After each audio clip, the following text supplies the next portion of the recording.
Marilyn Manson is joining us tonight. Starting with the album Portrait of an American Family, Manson has seared his music and image into America's collective memory for over a decade. With his artwork, a new album, Eat Me, Drink Me, and a future film project based on the life of Lewis Carroll, Marilyn Manson is once again ready to show conservative America what it doesn't want to see. Marilyn, thanks for arriving here and showing aggressive up. intro. Right on. Pretty good, right? Yeah. You were releasing the album Eat Me, Drink Me, and it's the first record in 4 years. Were you off music for a while? It was a strange period. I mean, I pulled a bit of a Ziggy Stardust moment where I wanted to quit music. I didn't really have any interest in doing it anymore because I felt the music industry had gotten to a point where I just felt completely unfulfilled, uninterested. It just seemed very objectified, very much a product, very much a cliche of what, someone was supposed to feel. But I just didn't really feel inspired to do it. And then I kind of sunk into a weird black hole of, I didn't really know what I wanted to do, and I kind of almost lost an identity. Like I didn't know who I was because I didn't really have anything, because I've always identified myself personally by what I do. Yeah. And my greatest fear has always been not being able to create. And I almost got to that point. I got to a point a couple of months where I don't think I've ever been that lost. And, different things changed, different people in my life changed, things moved around. And I wrote one song, and then it became maybe the fastest record I've ever worked on. But this is the record that I've always meant to make. Oh, wow. I never did before. What does this new album say about America, if anything? I'm not sure if this record is very American specifically. I think it's probably the most autobiographical. I think the center point is about wanting to find a connection. I think it's like the ultimate desire to feel like you're a part of something, that you matter. So to me, the whole thing is about wanting to feel a part of something. Yeah, So in that sense, I mean, it's kind of very comprehensive of my whole life, if I have to look at it objectively. It's like more of a personal statement than some of the other records? Yeah. I don't think it's me looking at the rest of the world anymore. I think it's me looking very much at myself, not even looking at myself, just saying stuff about myself I would be maybe too embarrassed or too self-conscious to say. But I think it will really take people back a step, and is very rock and roll. I think it's very untechnological. It sounds very back to music.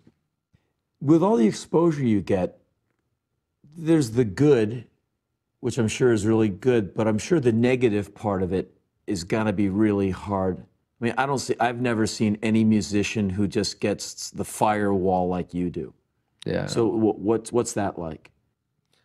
I've learned to kind of ignore it, but as far as after surviving Columbine, I think I kind of went over the hill of like what you can tolerate, because that was just like the worst. That was, I'm in Hollywood and people are giving me dirty looks like I did something wrong. Yeah. I'm like, what the fuck? What are you doing? So I've just learned to deal with it. Right. I had to move out of LA. I moved to Chatsworth. Oh, nice. I remember I was at Sunset Sound down the street, down the road in Hollywood, doing vocals on a record. And I took a break, went out to the front lounge, watching the news, Columbine. I was like, oh no, this is really bad. I said, they're gonna have to blame it on someone. They're gonna pin this on someone who's not at fault, because no one in this country likes to take personal responsibility, bad parenting or whatever. Yeah. I said, they're gonna hang this on someone by sundown. And he said, like who? I said, crazy rock and rollers, Satanists. And I said, someone like Marilyn Manson. Yeah, I kind of assert myself as an obvious candidate for everything like that. Like I can't feel Like I didn't ask for it when I make a record, like Antichrist Superstar. It's kind of, Well, that asks for it yeah. in a way. You say you have a title like that, you're kind of going like, it's here. Yeah, come on. exactly. So I didn't do any press. I refused. You know, I got offers from everyone. Yeah. And then when Michael Moore interviewed me, it doesn't really show it in Bowling for Columbine, but I had been, I came back to Denver for the first time since then, and I was playing on Ozfest at Mile High Stadium. Right. And we had hundreds of death threats. So I'm thinking, if I'm gonna die, it's gonna be today because it's Mile High Stadium. They're not gonna be able to stop it if someone wants to, you know, shoot. So when I went on stage, there was, you know, I just had to decide, okay, I can't live without doing what I do, so I have to accept the fact I'm gonna die for it if it's gonna be today. And it was a great show. Obviously, I didn't die. But when I did that interview, there wasn't really a name for the documentary. It wasn't really there. I feel a little bit, I don't know, I wouldn't say used or anything like that, but when he did the interview, I talked to him for about 2.5 hours. And a lot of the stuff that he went on to say in the second half of the documentary was stuff that I said to him, but it opened a window that kind of reintroduced